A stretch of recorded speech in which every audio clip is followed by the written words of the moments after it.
Hi, Joel here. Last video was about one tool, tropes, which I use to help me sort out emotional issues from rational issues.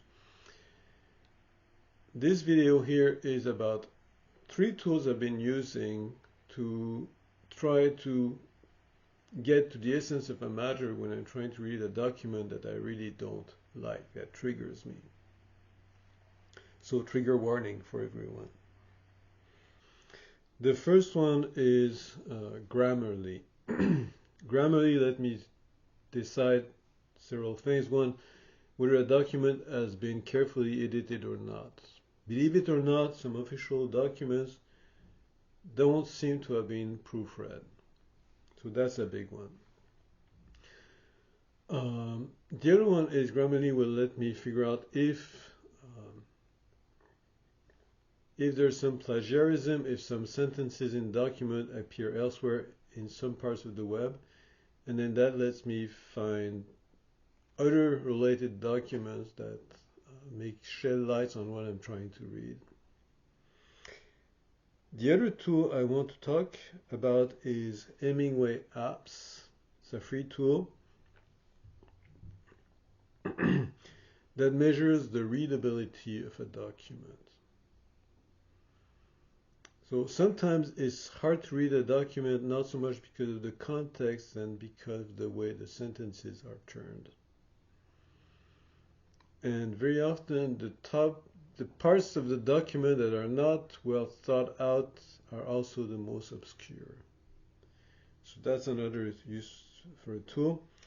And yesterday I spoke about Tropes 2.0 that clusters words into classes, and those classes represent concepts, and those concepts then can be related to how they appear next to each other on the page. Now, if you have studied neural networks, that's what ByGraph does, and Graph does what even ChatGPT does, is take words and then try to sequences of words and then try to predict the next one. So that's what Tropes does. But rather than going back to the old habit, I tried ChatGPT, which actually can do what Tropes does. So it's just nicer to use. Last video we looked at a sequence of emails where the apparent intent was not the actual intent. In this case, we're going to look at a report that was published by the International Commission of Jurists, and that triggers some very strong responses from some part of the social media. And so you have on this side people saying this is pro-pedophilia, and on the other side you have people who say, no, you're wrong, you're lying, this is about human rights, and it's only principles. It's no laws, no campaign, no nothing, it's just principles. So you have a situation that's different from the previous one. Now you have one person saying you're lying, and the other person saying you're talking nonsense. So how do you deal with that? Well, typically it's trying to find out the context. And there's three tools I use. The first one, very simple, is Grammarly. It tells me two things. The first one is whether there's been some decent, acceptable editing of the document. The other one is Hemingway's HAP, which tells you how easily a document is to be read. And the third one, which is better than Tropes, is actually ChatGPT. The document is called the 8 March Principles for a Human Rights-Based Approach to Criminal Law Proscribing Conduct Associated with Sex, Reproduction, Drug Use, HIV, Homelessness, and Poverty. The document has a long preamble and it contains 21 principles. The text is hard to read, and I didn't know initially whether it was because of my feelings or because the text was hard to read. The first tool, Grammarly, gives me a good sense of the quality of editing that went in there. It's actually not very high. The overall score for the document is 79 out of 100. When you make a public document, you try to keep it in the 95 to 100 range. So it's, I won't say sloppy, but it's no. Corrections to grammar or spelling, there's 204. Hemingway Editor will tell you how readable a document is. In this specific 8 March Principles for a Human Rights-Based Approach to Criminal Law, Hemingway puts the reading level at grade 16. It suggests aiming for grade 14.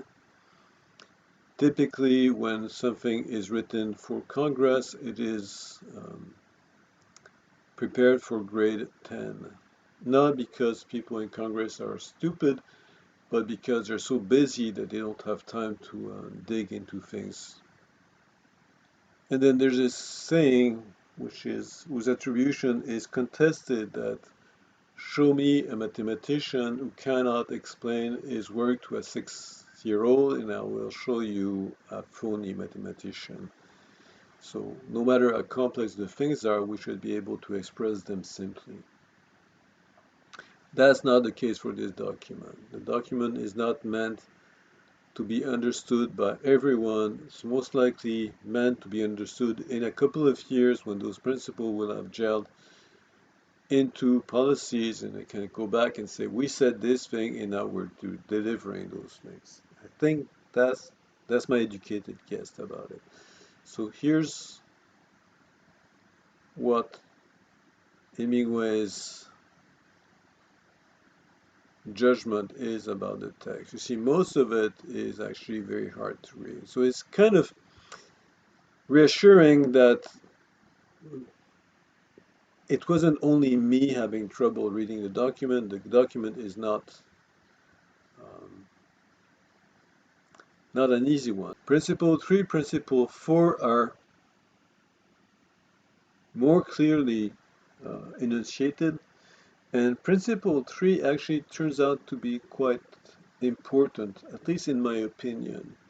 It states that no one may be held criminally liable for any act or omission except on the basis of their individual criminal liability for such conduct. Sounds perfectly reasonable. This is Principle 3, the individual criminal liability. Principle 4, voluntary act requirement. No one may be held liable for a criminal offense unless that person has engaged in a voluntary act or omission as defined in that offense. Not sure what that means. Criminal liability may not be based on thought, intentions, beliefs, or status alone. Typically, the things that are well thought out come out clear, and the things that are murky come out as complicated, overly complicated. Turning to the third tool, which is generative AI, in this case ChatGPT.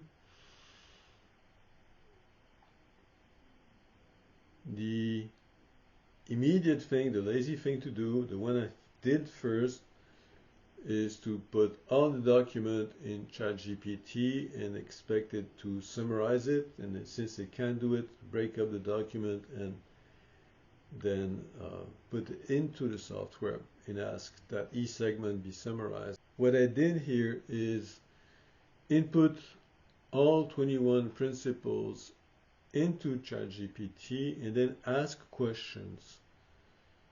Each time you input a principle, it will respond with Here's the principle, and here are several key aspects of that principle. So let's go to the so-called principle 3, which I think is actually one of the most important ones. Principle 3, individual criminal liability. And the key points of that principle reportedly are personal responsibility. Criminal liability should be linked to an individual-owned conduct. Avoidance of collective punishments. This principle opposes the notion of collective punishment. And key point 3, fairness and individualized assessment. The principle underscores the importance of fairness in ensuring that criminal liability is determined based on an individual's own culpability, etc., etc.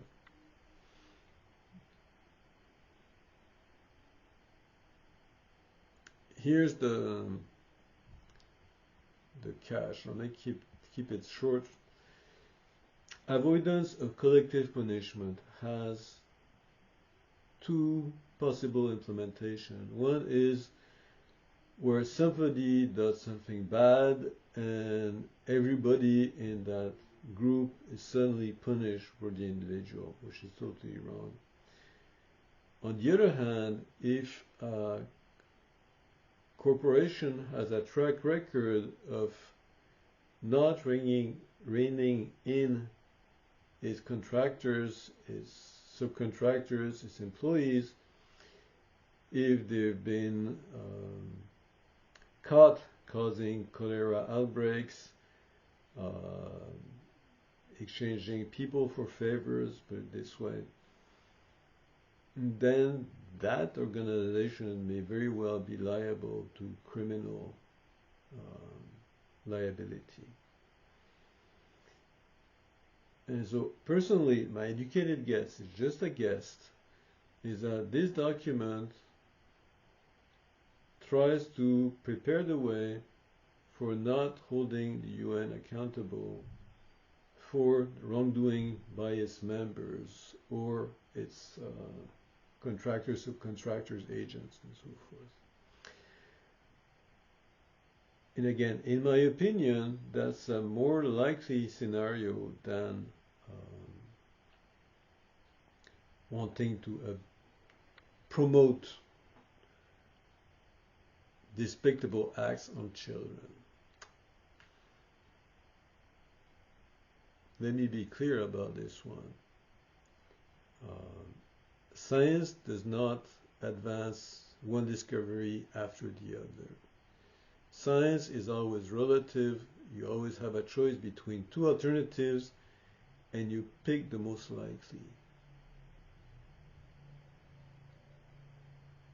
And so I come up with this interpretation. You might run different questions on this text, come up with different interpretations, and then we can discuss from there. In a passionate but rational way. We want both. We want the passion and we want the rationality. Just like science. So that's that for me. Good night. Bye.